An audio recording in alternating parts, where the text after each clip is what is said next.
The first movie, I think there was a lot of experimentation. We were trying to figure out what tone works, like what comedy works without compromising what was intense about it, what theatricality worked with the shows without making it pretentious or cheesy. And I think in this second movie, we kind of were able to kind of narrow down what worked really well and try to emphasize those things. So the first one was fun in that it all felt new and experimental in some way, and the second one felt fun in that we were kind of confident in what worked and savvy enough to kind of emphasize that. Daniel Radcliffe is really great in this movie, and even more so, I think you will be pleasantly surprised to see him in such a kind of gleefully villainous character, especially if you know him obviously through throughout his life, as a sweet protagonist. Yeah, John Chu directed this movie. Louis Leterrier did an amazing job with the first one.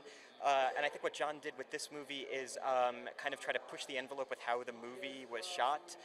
He wanted a lot of the magic to be practical, which means it was done on the set rather than done on a computer afterwards, so it feels more authentic, it feels more lived in. The actors are probably really terrified that they're going to screw it up, and he did such a wonderful job about kind of pushing the envelope with what we could do in camera in that way, and also what the camera could do. Like, we use technology on this movie that's never been used before, including like a drone helicopter camera inside a casino following us. Really interesting stuff, and the same way that the horsemen in the movie try to push the envelope with the magic that we do using technology to create incredible illusions. I think he was doing the same thing on a director perspective.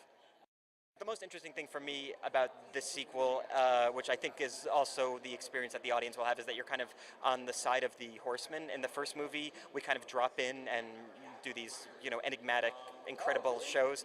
But in this movie, we're actually stuck inside somebody else's magic trick and have to use our skill set and minds to work our way out. So in that way, I think it's going to be exciting to be like kind of on the other side of the curtain with us.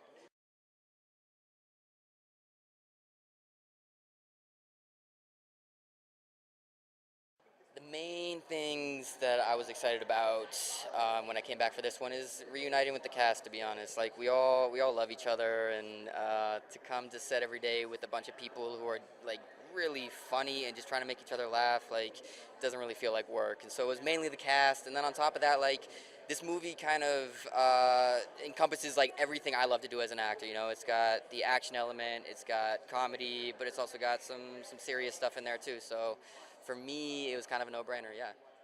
What I love about this one specifically is that it feels unique. It's not trying to replicate something else from the past, and it's like when I go to the movies these days, all I really care about, or the main thing I care about, is something that's like a movie that's trying to bring something new to the table.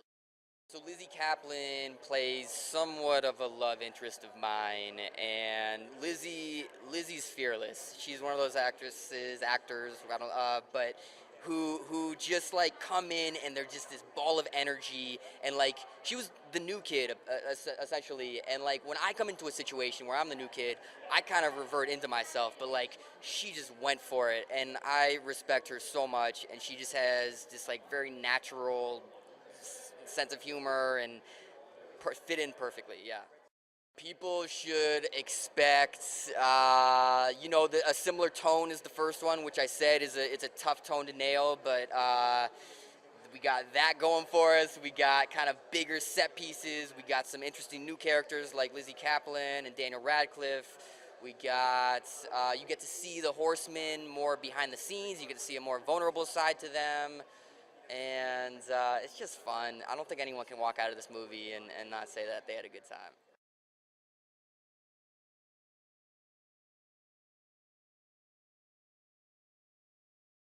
Well, one, I'm a huge fan of the first movie. Louis is amazing, and all the actors are so great. And it took me by surprise. I didn't know what to expect, and I love magic. So it all sort of came together, and when they needed a director, Louis was off doing another movie, and so I jumped at the chance. Of course, who would not jump at working with these amazing, great guys? The script was fantastic. It was a different way to approach a movie like this, and I knew that we had opportunity to raise the bar and try some new stuff with it. So that's sort of where it started, and it was intimidating coming in to work with all these actors, Morgan Freeman, Michael Caine, Mark Ruffalo, Jesse. It's all, but as a filmmaker, it was a blast. I just turned on the camera and said, okay, let's have some fun, let's do some magic, but it's a big balance to balance a huge cast like that. But I think we found it really well. The audience has been really enjoying it. I think for me, I fell in love with movies by going to big event films where there's a bit of magic, a bit of fantasy, a reality, human sort of groundedness to it. But in the end, you had a great time. You escaped your life. You had something to go home and discuss with your family. To me, those are the reasons why we go to the movies and why movies are important to us. So yeah, this is. I think everyone will get what they want when they come to, if they want to have fun at the movie theater. And in this day and age, when all the movies seem to start to become more and more alike, this movie is very unique, and we get to use things that you know in other movies, like a heist film, but we twist it because it's all magicians, and their whole thing is they're storytellers. Magic is storytelling ultimately, and so we get to see the life of what it's like to be a magician. Well, I love the humor in the first one. I love that it didn't take itself too seriously, but you still got the spectacle and you still got the stakes and the danger. So we wanted to go all in on that, really. We wanted to be with our horsemen more in this movie. Because the other one, you can't see all the stuff because they're hiding behind this veil. This time we get to go on that side of the curtain. We see them thrown into a magic trick of someone else's, and they have to use their magic skills and their knowledge to get out. So we learn a lot of the secrets of how you do these tricks and how someone manipulates someone else's thoughts. So it gets into a lot of things about your own personal life and what you do to tell your story and present yourself. So it's really fun. We go all over the world, from London to New York to Macau, and it's just a really crazy fun ride. It was really important for us to keep it practical. All the magic, you know, in a CG world, you can do anything. So this one, we really took a lot of effort to say, everyone's got to learn your skills. So we threw them into magic school. They actually embraced it and learned a lot. Surprised me, actually, that we could shoot a lot more than I expected.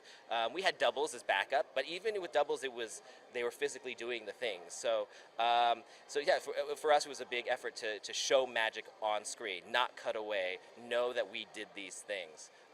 And of course, we have some really spectacular moments, but I think you'll feel the sort of handmade nature of it.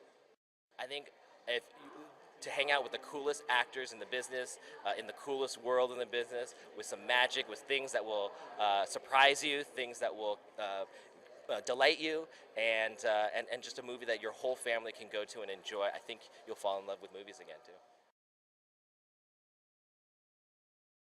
Well, it's really cool to have a lot of hard work come home to where I hang out most of the time and do my shows. So I can't wait. I'm looking forward to it. Well, you know, it makes magic cool, you know, and I worked really hard for many decades to continue that thing, to get away from the dancing girls and the kind of the bright costumes and sparkles, and to make it really cool, and well, it certainly does that. We're very happy to have you in Vegas, and thank you for helping us bring the magic to the big screen. I have one last surprise for all of you. Ladies and gentlemen, Jesse Eisenberg, Dave Franco, and our director, Jon M. Ladies and gentlemen, David Copperfield, come on, amazing. You know, when I was a kid, it was Michael Jackson, Steven Spielberg, and David Copperfield. Those are the guys, those are the storytellers I wanted to be like, so it's an honor to have you here. So thank you, David. And we're genuinely very excited to be here today, you know, not only to share the magic of Vegas, but the magic of Now You See Me Too, and yes, making this movie was so much fun, and especially getting everybody back together again to kind of top what we did in the first one was really exciting.